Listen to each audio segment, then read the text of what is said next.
Good morning, students. Today I explain subject Computer Studies, Standard 10th, chapter number 16, Function Part 2.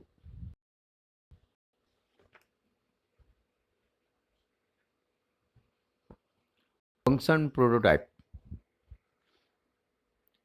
Function prototype, that means the function prototype is needed when the function is defined after the main in a program. When we call any function in our program, compilers search for a corresponding function definitions. This is done to verify whether the function call is correct or not. If function call match the header of the function in terms of number of arguments with their data types, it is valid, otherwise compiler issue an error. So this is a example. int add brackets int comma int, which is a prototype of function int add brackets int a comma int b. Here prototype shows that add is a function having two integers arguments and returns integer value. The function prototypes are returned for each user defined function in beginning of the program. So that is a function prototype. Next is a function argument or parameters. The basic idea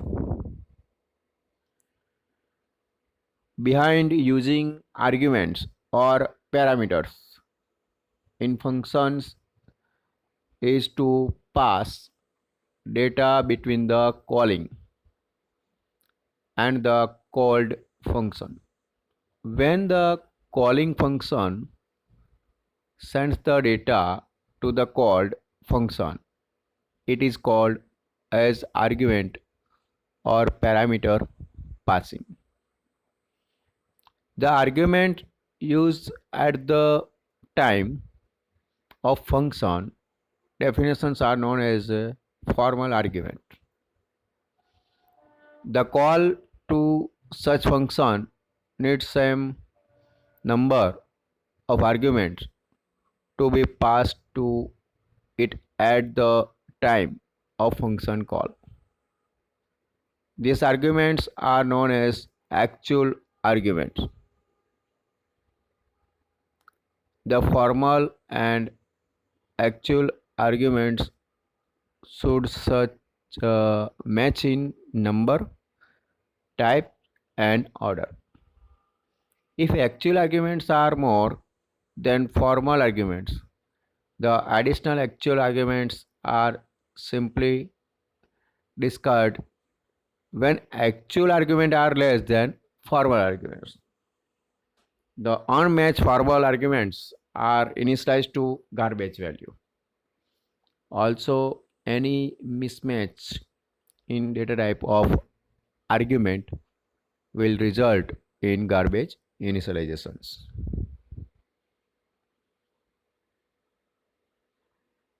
Next is the type or categories of functions. So depending on presence of arguments and return value in a function, they fall under following categories. First, function with no argument and no return value. Second, function with argument and no return value. Third, function with argument and return value. So first, function with no arguments and no return values. When function has no argument and no return value, it falls under this category. The called function does not receive any data value from calling function. Similarly to no return value, the calling function does not receive any data from called function. In short, there is no data transfer between calling and called functions. This is shown in the figure. The dotted line in the figure indicates no data transfer but only transfer of control. So that is no data and no return.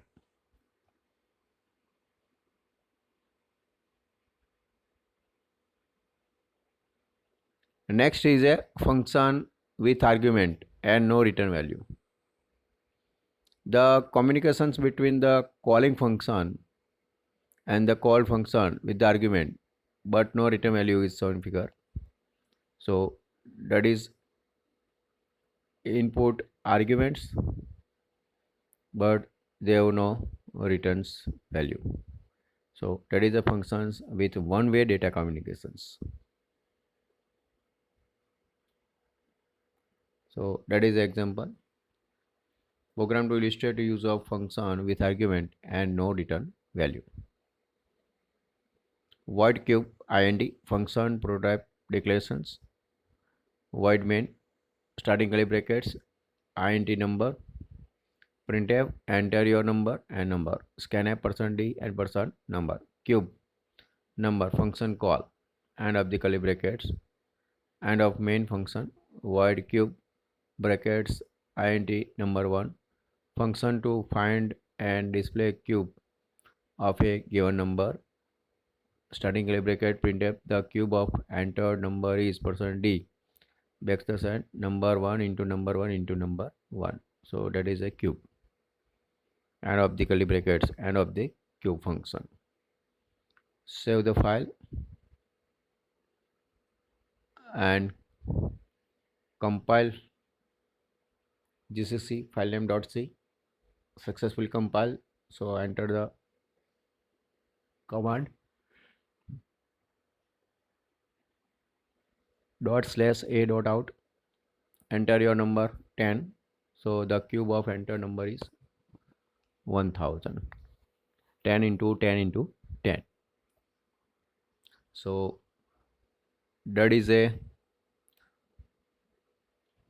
function with argument and no return value. Next is a function with arguments and return value. So let us understand the two-way communications between the calling function and the call functions. So that is a input argument and that is a output is a return value. So that is a two-way data communications. So this is a function with argument and return values. And that is an example of functions with argument and return value. Assign includes stereotypes int square brackets int function prototype declaration void main starting curly brackets int number and result printf enter your number comma number scanf %d and %number result equals to square brackets number function call with argument printf the square of %d is %d backslash n number and result end of the main function int square brackets int number 1. So that is a function to find square of a number and return the answer starting curly brackets int answer equals to number 1 into number 1 return brackets answer end of the curly brackets. So that is the end of a square function. So save a file and compile the file gcc filename.c .a.out. So enter your number 10. So the square of 10 is 100. So that is a function with argument and return a value. So this chapter is over and syllabus is also over. Thank you.